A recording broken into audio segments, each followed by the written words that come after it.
Hello friends, welcome to Aryan English Academy. I am Gajanan Tade.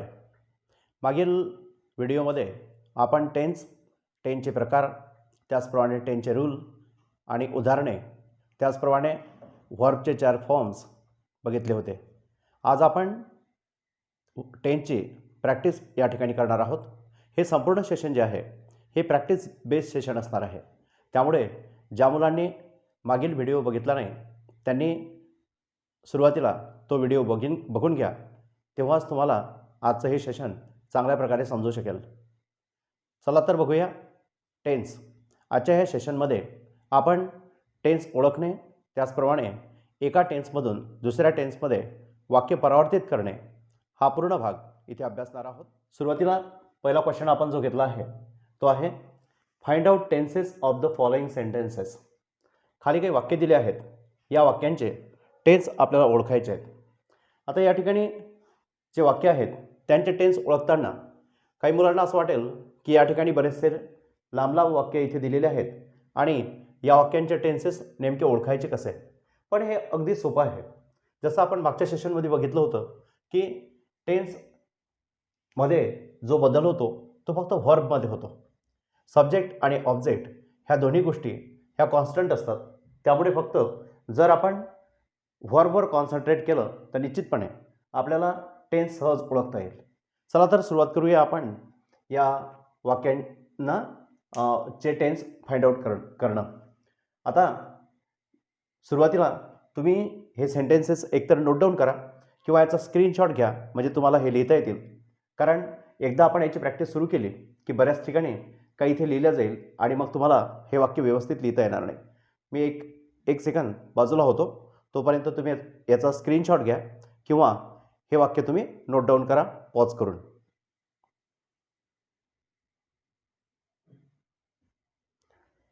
तर तुम्ही हे वाक्य नोट डाऊन केले असतील किंवा याचा स्क्रीनशॉट घेतला असेल. बघूया आता आपण या वाक्यांचे टेन्सेस काय आहेत. क्वेश्चन काय होता आपला, find out tenses of the following sentences. खाली दिलेल्या वाक्यांचे काळ आपल्याला ओळखायचे आहेत. नंबर 1 पहिलं वाक्य आपण घेतलं आहे, ही टूक शेल्टर इन अ फॉरेस्ट. या वाक्यामध्ये ही हा सब्जेक्ट आहे, ज्याला आपण मराठीमध्ये करता असं म्हणतो. टूक हे व्हर्ब आहे. त्याचप्रमाणे शेल्टर इन अ फॉरेस्ट इतकं ऑब्जेक्ट इथे असलेलं दिसते. आता पहा या वाक्यामध्ये हा जो टूक आलेला आहे या व्हर्बवर आपल्याला कॉन्सन्ट्रेट करायचं आहे. आता पहा टूक हा जो शब्द आहे मुळात टेक, टूक, टेकन आणि टेकिंग असे त्याचे 4 फॉर्म्स आलेले आहेत. टेक, टूक याचा आपल्या लक्षात येतं की हा व्हर्बचा सेकंड फॉर्म आहे, म्हणजे V2 आहे. क्रियापदाचं हे दुसरं रूप आहे आणि V2 फक्त एकाच टेन्समध्ये आपल्याला आलेलं दिसते आणि ते म्हणजे सिंपल पास्ट टेन्स. आता तुम्हाला स्वतः हे वाक्य जर सोडवायचे असतील तर तुम्ही हे वाक्य लिहिलेले आहेतच, हे वाक्य तुम्ही सॉल्व करा आणि नंतर मग हे पूर्ण तुम्ही हा व्हिडिओ बघा किंवा एक एक वाक्य तुम्हाला इथे हळूहळू बघता येईल. ही टूक शेल्टर इन अ फॉरेस्ट आपण पाहिलं की ती व्हर्ब टू आलेला आहे आणि व्हर्ब टू असल्यामुळे हे वाक्य सिंपल पास्ट टेन्समध्ये आहे. वाक्य number 2, trees provide a place for the birds to build nest. आता एवढं वाक्य असून सुद्धा trees provide a place for the birds to build nest हे वाक्य, या वाक्यामध्ये आपल्याला फोकस करायचा आहे तो व्हर्बवर. आपल्या लक्षात येतं की या वाक्यामध्ये सब्जेक्ट किंवा कर्ता जो आहे ते ट्रीज आहे आणि या वाक्यातलं व्हर्ब जे आहे ते आहे प्रोव्हाइड आणि उरलेलं जे आहे ते ऑब्जेक्ट आपण मानतो त्याला a place for the birds to build nest. त्यामध्ये मेन व्हर्ब वगैरे ते आपण हळूहळू सेंटेन्स जेव्हा बघूया तर तेव्हा तो भाग आपण पाहूया. आजच्यासाठी आपल्यासाठी जे महत्त्वाचं आहे ते म्हणजे वाक्यांचा टेन्स ओळखणं. Trees provide a place. Provide हे जे व्हर्ब आलेलं आहे किंवा क्रियापद आलेलं आहे हे व्हर्ब 1 किंवा क्रियापदाचं पहिलं रूप आहे. प्रोव्हाइड या शब्दाचे जे 4 रूप आहेत ते याप्रमाणे आहेत, प्रोव्हाइड, प्रोव्हाइडेड, प्रोव्हाइडेड आणि प्रोव्हाइडिंग. आता प्रोव्हाइडची जर 4 रूपं याप्रमाणे आहेत आणि प्रोव्हाइड हे जर व्हर्ब 1 असेल तर हे वाक्य सिंपल प्रेझेंट टेन्समध्ये येते. पहिलं वाक्य आपण पाहिलं होतं की हे वाक्य सिंपल पास्ट टेन्समध्ये आलं होतं. सिंपल पास्ट टेन्स आणि आताचं जे वाक्य आलेलं आहे हे सिंपल प्रेझेंट टेन्समध्ये आलेलं आहे. Simple present tense. बघा, पास्ट आणि प्रेझेंटमध्ये गडबड होऊ देऊ नका. तर पहिलं वाक्य हे सिंपल पास्ट टेन्स आहे, कारण तिथे वर्ब टू क्रियापदाचे दुसरे रूप आलेले आहे. आणि या वाक्यामध्ये हे प्रोव्हाइड हे वर्ब वन म्हणजे क्रियापदाचं पहिलं रूप आहे, आणि म्हणून हे वाक्य सिंपल प्रेझेंट टेन्समध्ये असलेलं आपल्याला दिसते. वाक्य नंबर 3 आपण बघूया. Abdul Hamid had destroyed 3 pattern tanks of Pakistan. Bharat आणि पाकिस्तानचं जे युद्ध झालं होतं त्यामध्ये भारतीय एक कमांडर होते अब्दुल हमीद यांनी पाकिस्तानचे काही रणगाडे नष्ट केले होते, त्याबद्दलचंच हे वाक्य आहे. पहा, Abdul Hamid had destroyed 3 pattern tanks. तर अब्दुल हमीद हॅड डिस्ट्रॉइड, अब्दुल हमीद हा या वाक्यातला सब्जेक्ट आहे, आणि हॅड डिस्ट्रॉइड इतकं या वाक्यातलं व्हर्ब आपल्याला आलेलं दिसते. तर हॅड आणि डिस्ट्रॉइड, हॅड आल्याबरोबर आपल्या लक्षात येतं हॅड आणि व्हर्बचा थर्ड फॉर्म आहे, क्रियापदाचं तिसरं रूप आलं आहे. डिस्ट्रॉय हा शब्द आहे. डिस्ट्रॉय, डिस्ट्रॉइड, डिस्ट्रॉइड आणि डिस्ट्रॉईंग. काही मुलांना असं वाटण्याची शक्यता आहे की डिस्ट्रॉइड हे व्हर्ब टू सुद्धा आहे, बरोबर आहे. पण हॅव, हॅज आणि हॅड या 3 शब्दानंतर नेहमी व्हर्ब 3 म्हणजे क्रियापदाचं तिसरं रूप आलेलं असते, म्हणून हे व्हर्ब 3 आहे. मग काय आलेलं आहे इथे? हॅड आणि व्हर्ब 3. हॅड प्लस V3 हे जर आपण पाहिलं तर हे पास्ट परफेक्ट टेन्समध्ये येतं, आणि म्हणून या वाक्यांचा जो टेन्स आहे हा पास्ट परफेक्ट टेन्स असलेला आपल्याला दिसतो. यानंतर बघूया आपण our family has been living in Akola since last 10 year. आमची जी फॅमिली आहे ही अकोल्यामध्ये मागील 10 वर्षापासून राहते आहे, अशा अर्थाचं हे वाक्य इथे आलेलं आहे. आता या वाक्यामध्ये आवर फॅमिली इतका सब्जेक्ट आहे, यानंतर हॅज बीन लिव्हिंग हे पूर्ण इथे आपल्याला व्हर्ब आलेलं दिसते. हॅज बीन लिव्हिंग आणि in Akola since last 10 year इतकं इथे ऑब्जेक्ट आहे. Has been living. आता इथे पहा, हॅज बीन, हॅव बीन किंवा हॅज बीन आणि V4 असा जो रूल आहे, हॅव बीन किंवा हॅज बीन आणि V4 हा आपल्याला प्रेझेंट परफेक्ट कंटिन्युअस टेन्समध्ये आलेला दिसतो, आणि म्हणून या वाक्याचा जो टेन्स आहे हा प्रेझेंट परफेक्ट कंटिन्युअस टेन्स आहे. Our family has been living in Akola since last 10 year वाक्याचा टेन्स आहे प्रेझेंट परफेक्ट कंटिन्युअस टेन्स. यानंतर वाक्य नंबर 5 बघा. The aeroplane will land at 9 PM sharp. या वाक्यामध्ये सब्जेक्ट जो आहे तो आहे द एरोप्लेन, आणि व्हर्ब या वाक्यामध्ये आलेला आहे विल लँड. Will land. आता एक गोष्ट लक्षात ठेवायची आपल्याला की वाक्यामध्ये जिथे कुठे शाल किंवा विल हे शब्द येतील निश्चितपणे त्या ठिकाणी फ्युचर टेन्स असेल. आता फ्युचर टेन्समध्ये 4 उपप्रकार असलेले आपल्याला दिसतात.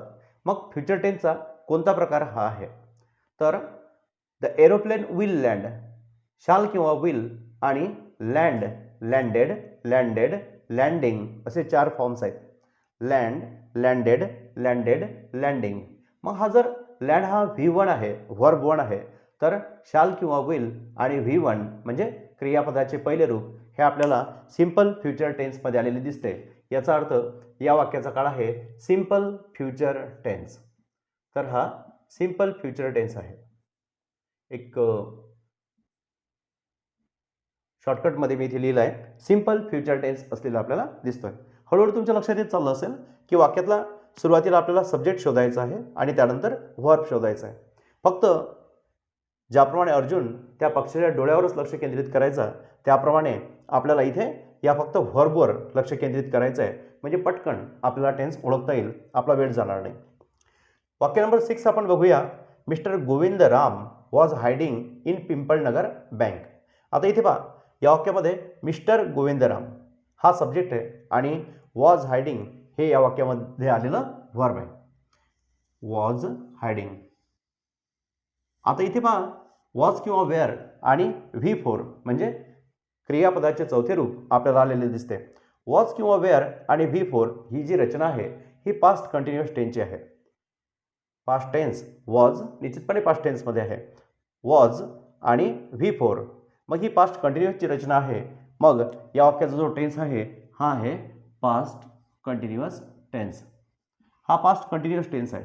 यानंतर पुढचं जे वाक्य आपण घेतलेलं आहे तर ते आहे he is making many apo making statements. He is making many apo making statement. सहज वाक्य समजेल.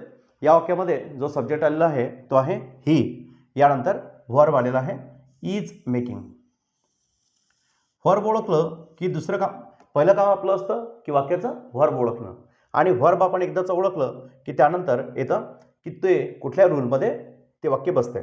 आता इथे पहा, ॲमेझार आणि V4 मेकिंग ज्या क्रियापदाला ING लागलेले आहेत ते सगळे क्रियापदं हे आपल्याला V4 म्हणजे क्रियापदाच्या चौथ्या रूपात आलेले दिसतात. एम इज आर आणि V4 ही जी रचना आहे ही प्रेझेंट कंटिन्युअस टेन्सची आहे. हे पास्ट कंटिन्युअस टेन्स होता हा. आणि आता हे जे आहे हे प्रेझेंट कंटिन्युअस टेन्सचं वाक्य आहे. तर आता इथे तुम्हाला कंपॅरिझन करता येईल की जेव्हा वॉज आला तेव्हा ते पास्ट कंटिन्युअस टेन्स आहे आणि जेव्हा इथे इज आला आहे तेव्हा ते प्रेझेंट कंटिन्युअस टेन्सचा सेंटेन्स असलेला आपल्याला दिसते. वॉज आणि V4 पास्ट कंटिन्युअस, इज आणि V4 प्रेझेंट कंटिन्युअस असलेला आपल्याला दिसते. यानंतर बघा 8 नंबरचं सेंटेन्स आपल्याकडे आहे. I have chop it to make space for further construction. या वाक्यामध्ये सब्जेक्ट अगदी सहज आपल्याला ओळखता येईल आणि या वाक्यातला सब्जेक्ट आहे आय. मग आता आय जर सब्जेक्ट आहे तर आय नंतर लगेच आपलं व्हर्ब आलेलं असेल इथे आणि व्हर्ब आपल्याला मिळालेलं आहे. पहा आपलं हे व्हर्ब आहे आय हॅव चॉप. बाकी वाक्याचं आपल्याला घेणं देणं नाही आहे, कारण आपल्या व्हर्ब जर आपल्याला एकदा मिळालं की आपल्याला टेन्स इथे ओळखता येतो. आता आय हॅव चॉप, तर हॅव किंवा हॅज आणि हे व्हर्ब 3 जसं चॉप. आता मूळ शब्द जो आहे तो CHOP चॉप असा आहे. आता चॉप्ड यामध्ये हे चॉप, चॉप, चॉप्ड आणि चॉपिंग अशा प्रकारचे त्याचे 4 फॉर्म्स आपल्याला आलेले दिसतात. हॅव, हॅज आणि हॅड नंतर नेहमी व्हर्ब 3 येते, हे आपण बघितलं होतं. तर हॅव किंवा हॅज आणि व्हर्ब 3. मग आता हॅव किंवा हॅज आणि व्हर्ब 3 हे कुठे येतं बरं? तर प्रेझेंट परफेक्ट टेन्समध्ये. ज्या मुलांनी कालचे रूल्स अगोदरच्या व्हिडिओमधले हे व्यवस्थित बघितले असतील त्यांना निश्चितपणे हे सहज लक्षात येतं. हॅव किंवा हॅज आणि व्हर्ब 3 ही जी रचना आहे ही प्रेझेंट परफेक्ट टेन्समधली असलेली आपल्याला दिसून येते. हळूहळू तुमच्या लक्षात येत असेल की टेन्स ओळखायचे कसे. आता पुढचं वाक्य पाहूया 9 नंबरचं. Tomorrow my father will apply for new job.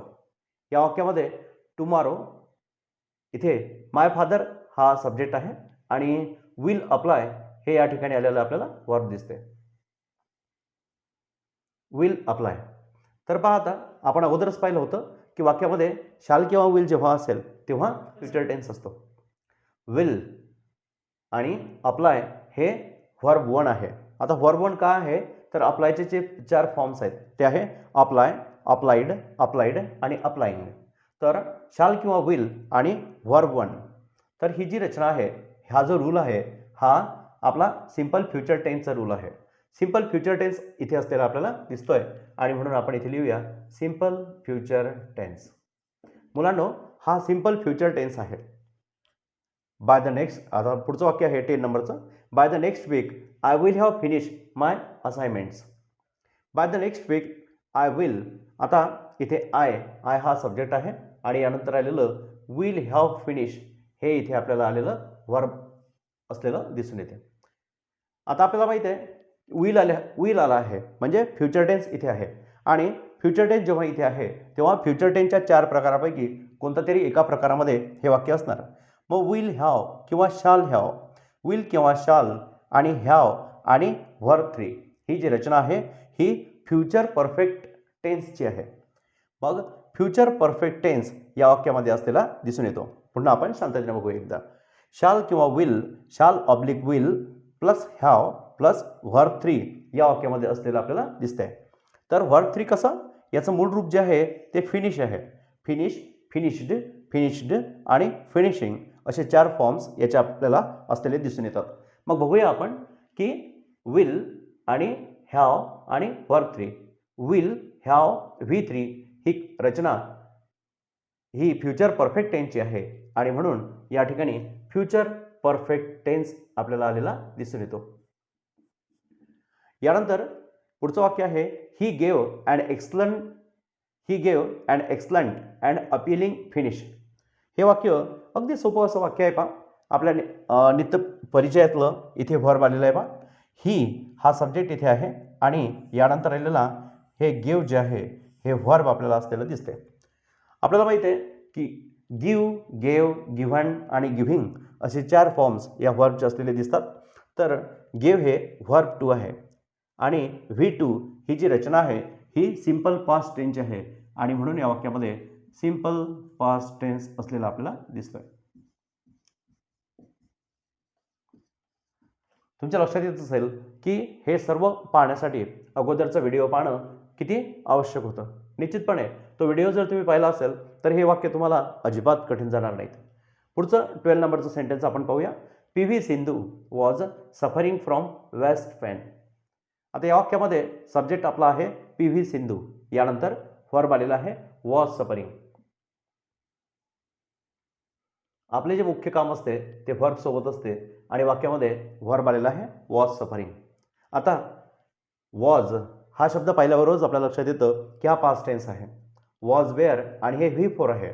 Was किंवा वेअर आणि V4 ही जी रचना आहे ही किंवा रूल आहे हा पास्ट कंटिन्युअस टेन्स आहे.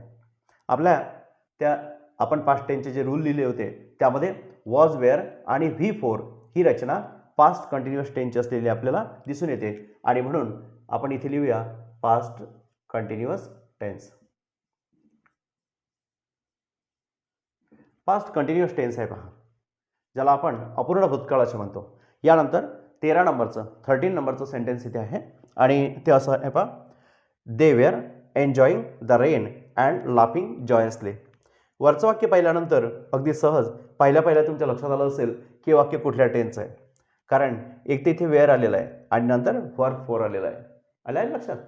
तर वॉज किंवा वेअर आणि V4, एन्जॉय, एन्जॉईड, एन्जॉईड आणि एन्जॉईंग. तर अशा प्रकारे 4 फॉर्म्स त्याचे आहेत. वेअर आणि एन्जॉईंग म्हणजे वॉज वेअर आणि नंतर V4 ही जी रचना पास्ट कंटिन्युअस टेन्सची आहे, म्हणजे अर्थातच पूर्वीप्रमाणेच हा सुद्धा टेन्स कोणता असणार? पास्ट कंटिन्युअस टेन्स असलेला आपल्याला दिसून येईल. यानंतर 14 नंबरचं वाक्य आहे the speaker stops in the woods.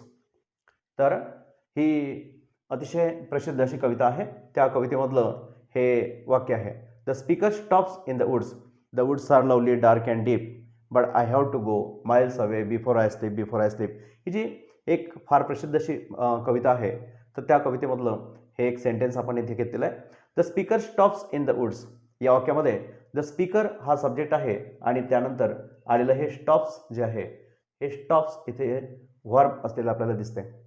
यामध्ये हा जो यस लागलेला आहे हा जो सब्जेक्ट आहे, कर्ता आहे, हा थर्ड पर्सन म्हणजे कोणीतरी तिसरा व्यक्ती आहे आणि तो एकटाच आहे परत, ज्याला इंग्लिशमध्ये आपण म्हणतो थर्ड पर्सन सिंग्युलर नंबर. तो असल्यामुळे या व्हर्बला इथे यस लागलेला आहे. म्हणजे मूळ व्हर्ब जे आहे ते फक्त स्टॉप आहे आणि स्टॉप हे व्हर्बचा पहिला फॉर्म आहे, क्रियापदाचा पहिलं रूप आहे. आणि जेव्हा व्हर्बचा पहिला फॉर्म तिथे येतो तेव्हा आपला अगदी पहिला टेन्स पहा, जिथे आपण लिहिलं होतं व्हर्ब 1 आणि ब्रॅकेटमध्ये लिहिलं होतं यस, ES आणि IES, तर तो आहे सिंपल प्रेझेंट टेन्स. कळलं का? व्हर्ब 1 आहे म्हणजे सिंपल प्रेझेंट टेन्स आहे. यानंतर आपण यातल्या शेवटच्या वाक्याकडे जाऊया.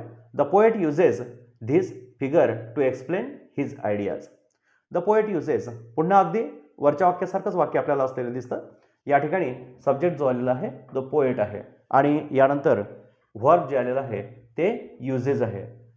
आणि इथे सुद्धा पोएट म्हणजे कवी आणि तो थर्ड पर्सन सिंग्युलर नंबर असल्यामुळे कर्ता हा तृतीय पुरुषी एकवचनी असल्यामुळे या व्हर्बला यस लागलेला आहे. तर मूळ शब्द जो आहे तो यूज असा आहे. यूजचे 4 फॉर्म जे आहेत ते यूज, युज्ड, युज्ड आणि युझिंग असे असलेले आपल्याला दिसून येतात. आता ईडीचा उच्चार काही करत नाहीत, पण आपल्या लक्षात यावं म्हणून मुद्दाम त्याप्रमाणे मी तुम्हाला करतोय. नाही तर यूज असा उच्चार आपण करतो. इथे पहा यूज हे जे व्हर्ब आहे हे व्हर्ब 1 असलेलं आपल्याला दिसतंय. म्हणजे हे फक्त व्हर्ब 1 आहे आणि जिथे कुठे व्हर्ब 1 आलेलं असते, क्रियापदाचं पहिलं रूप आलेलं असते, त्या ठिकाणी वाक्याचा टेन्स हा निश्चितपणे सिंपल प्रेझेंट टेन्स असलेला आपल्याला दिसून येतो. तर मला असं वाटतंय की वरील उदाहरणांवरून तुमच्या असं लक्षात आलं असेल की ही जी वाक्य आहेत या वाक्यांचा टेन्स कशा प्रकारे ओळखायचा. आता तुमच्या क्रमिक अभ्यासक्रमामध्ये बरेचसे पाठ आहेत की ज्यामध्ये तुम्हाला अशा प्रकारचे अनेक वाक्य त्या ठिकाणी बघता येतात. तर तुम्ही तिथे पाहून निश्चितपणे आणखी प्रॅक्टिस करू शकता. यानंतर आता आपण वाक्यांचं जे कन्व्हर्जन आहे एका काळामधून दुसऱ्या काळामध्ये करणे, तर ते आपण यानंतर बघूया.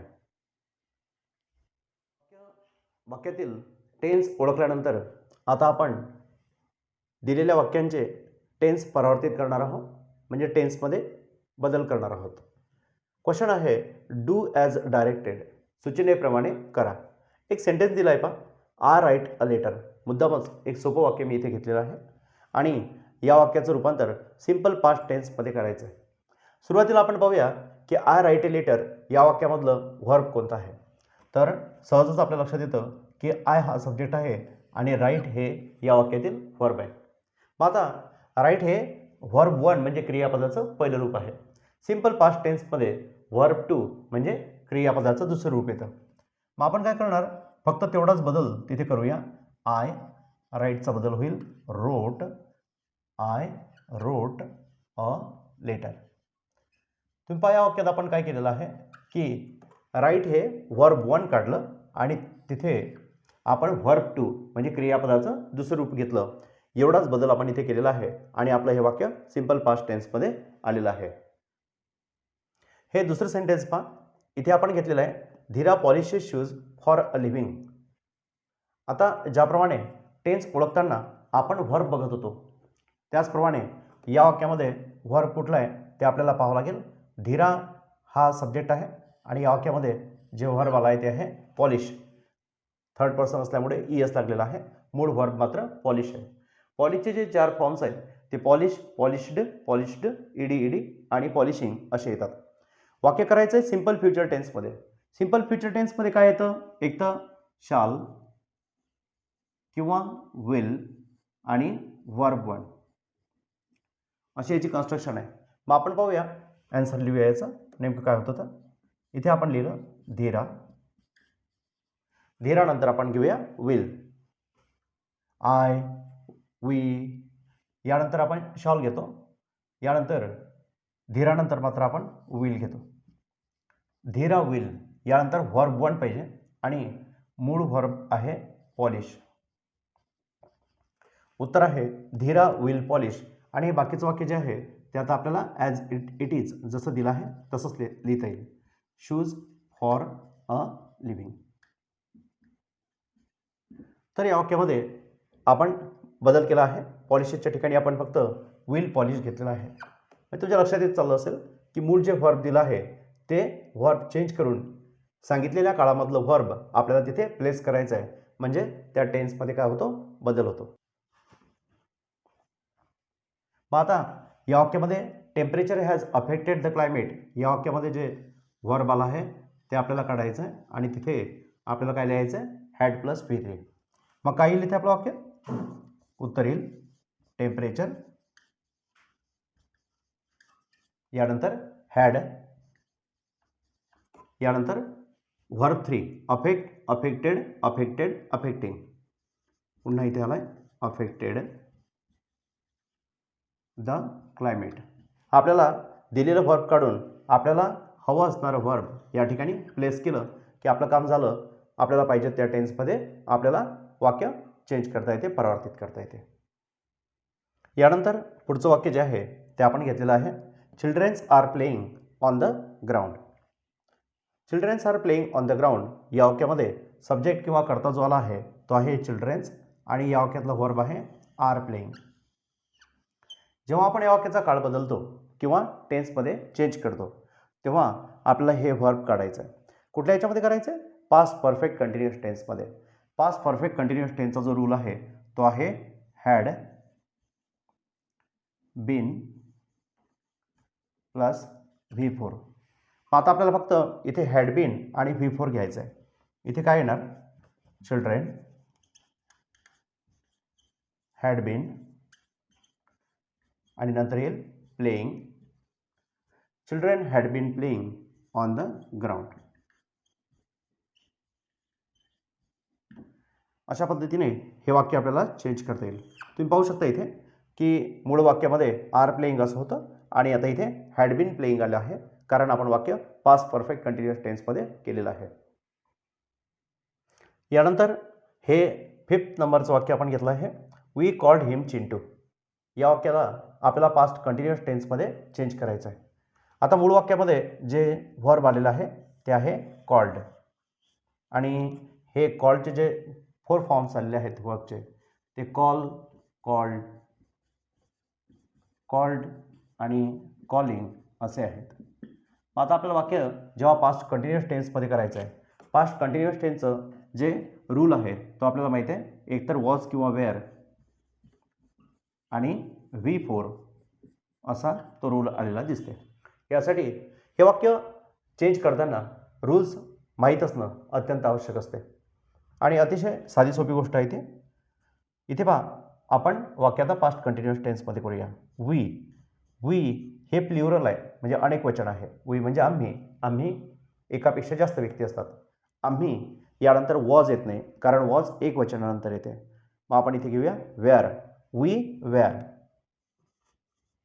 यानंतर आपल्याला V4 म्हणजे क्रियापदाचे चौथे रूप पाहिजे. आता इथे पहा, वर्ब 1, वर्ब 2, वर्ब 3 आणि हे वर्ब 4 इथे आलेलं आहे. Calling, we were calling. बाकी वाक्याला काही वाक्यामध्ये बदल करण्याची गरज नाही आहे, तर उत्तर येईल वी वेअर कॉलिंग हिम चिंटू. तर अशा पद्धतीने आपल्याला हे वाक्य एका टेन्समधून दुसऱ्या टेन्समध्ये सहज परावर्तित करता येतील. नॉर्मली एक्झाममध्ये जे क्वेश्चन्स येतात ते वाक्याचा टेन्स ओळखा किंवा वाक्य एका टेन्समधून दुसऱ्या टेन्समध्ये परावर्तित करा या स्वरूपाचे असतात. Transformation of the tenses. आता हे दोन्ही भाग तुम्हाला आजच्या या व्हिडिओमधून नीट समजले असतील अशी आशा करतो. जर हा भाग तुम्हाला नीट समजला असेल तर आपल्या ह्या आर्यन इंग्लिश अकॅडमी या चॅनलला तुम्ही सबस्क्राईब करा, लाईक करा आणि मित्रांसोबत हा व्हिडिओ तुम्ही शेअर करा. चला तर लवकरच भेटूया एका नवीन व्हिडिओसह. तोपर्यंत